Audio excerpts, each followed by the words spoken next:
আপনার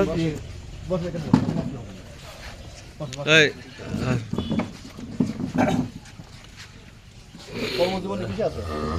কি আমি চাকরি করতাম, তারপরে আব্বা স্টক করার পরে বাড়ি এসে এখন চাকরি বাজ করে আর পরে কাজ কাম করে ওনার শেষ করে একবারে দুইটা চাকরি দুইটাই রিজাইন দিয়ে দিচ্ছে। আব্বা অসুস্থ অনেক এখন অসুস্থ কি আব্বাও স্টক করেছিল, মাও স্টক করেছিল।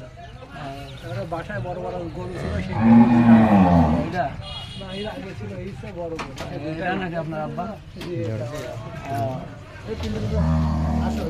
চাষ করে, ধান মান লাগায়, ধান লাগা তো এখন আর বই নাই আমাদের চাকরির জন্য বই সবই এড়িয়ে দিচ্ছে। আমি চাকরি 3